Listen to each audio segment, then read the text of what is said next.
your headlines. The Social Justice Coalition and Imali Yethu project say that over a quarter of toilets inspected in 4 Khayelitsha informal settlements are not working and they're not in order. This was one of the preliminary findings of a week-long social audit on the janitoral services for communal flush toilets. Now, social audit is a tool that enables community participation in monitoring government spending and service delivery. The coalition was formed on the 16th of June 2008 when a diverse group of individuals from the Cape Town community came together in the civil society response to the xenophobia crisis. Now, for more on this story, we are joined from our Cape Town studio by Khayelitsha from the Social Justice Coalition and Imali Yethu. He's a project manager there. Good morning to you, Khayelitsha, and welcome to AM News. Good morning, and thank you for having me. Firstly, tell us a little bit more about the social audit on the janitoral services in Khayelitsha, and in brief, break it down. It's about toilet services, right?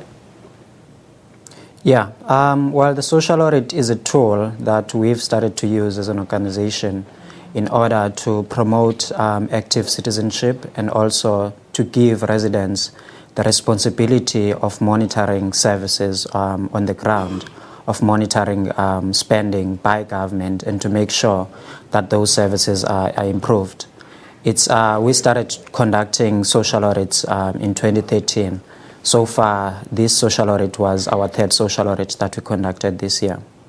Who was part of the social audit? The social audit was organized by the Social Justice Coalition together with a partner organization called Ndifuna, and we invited also partner organizations from across the country to come and learn on how to conduct this type of an audit. And we also had community residents from all the 4 areas that we audited, and there were community leaders from those areas as well who participated in the audit. Was government part of the audit, or was this all independent? It's an independent process, but part of the audit is where we invite government to tell us more about the service that we are going to be auditing. So on the first day of the audit, on the Monday, we invited representatives from the City of Cape Town's Water and Sanitation Department to come and present to us about the janitoral service and how it's supposed to run. Now let's talk about the audit itself. What did you find? Throughout our findings, we did the audit in 4 informal settlements in Khayelitsha. We found that about a quarter of the toilets that we inspected were not working. We found that more than half of those toilets that were working were either dirty or very dirty, and it would be difficult for people to use them because of that condition. And we found that the janitors, the workers who are supposed to be responsible to clean and monitor and report those toilets, were not given sufficient protective equipment. They were not given sufficient uniform and sufficient tools to conduct the work that they were supposed to do. So those were some of the preliminary findings that we found.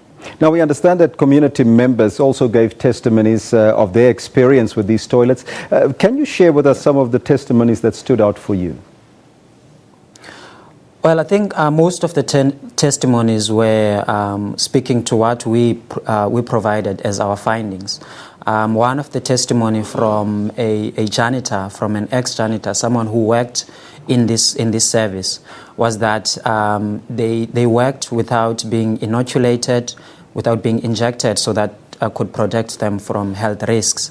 They worked without being given proper equipment, and they also still were not being paid enough for the work that they had done. And a lot of times, some of these testimonies from janitors prove that there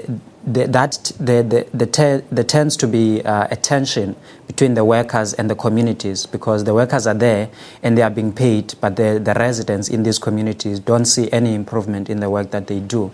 So those are some of the problems or the challenges that the janitors themselves face.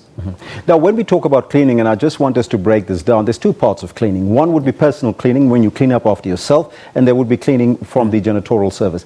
So which one is the one that's worse, the janitorial service or the one that the people don't really clean up after themselves? Well, in our findings, which we saw as a good finding, is that in some of these communal facilities, in some of these toilets, some residents clean themselves. But in some areas, it's difficult because these are not one-to-one facilities. It's not where that one household would use that one toilet. It's sometimes 5 households using one toilet and sometimes up to 10 households using one toilet. So it's difficult sometimes to take care of that one toilet if so many people are using that one toilet. So it's good that there are some residents where the number is very less, the number that use a toilet is very less, when they can clean the toilet. But the janitors have a responsibility to clean and help maintain some of the toilets where there's a huge number of people using that one facility. Now, we also understand that the Western Cape Premier, Helen Zille, has labelled the hearing as a deliberate public ambush. What do you say to that? Well, I mean, this is, as I said, this is our third social audit, and we've invited the city in the 3 of the social audits that we've had. And I mean, the main reason for the public hearing is so that the residents, most of the residents who were not part of our social audit, because we only had about 90 people who were conducting the social audit. And in the public hearing, there were more than 400 people who were there. It's to also give an opportunity to people who were not there at the social audit to also provide testimony as to whether they feel good about the service or as to whether they agree with the findings that were there. So that is the opportunity of a public hearing. And it's for those residents to engage with government. And it's not to ambush anyone. It's for government to engage with the residents and the residents to engage with government in trying to find solutions to some of these issues. Khayelitsha, so in closing, the community are not happy with the toilets. What are your recommendations coming out of the audit? Well, the recommendations is that the City of Cape Town needs to have a coordinated plan, a coordinated implementation plan for this janitorial service, where they should involve and engage all stakeholders. They should engage ward councillors. They should engage civil society organizations. They should engage the beneficiaries, the stakeholders, or the residents who are using these toilets. They should also be engaged in how this service is to be implemented forward and in an efficient way. Mm-hmm. So what is the next step forward after the audit is now done and dusted? Are you going to give it back to the city to implement or not implement, or what is the next step? The next step is for us, the Social Justice Coalition, to provide the city with a full report. We are busy compiling the full report that we'll be providing to the city very soon.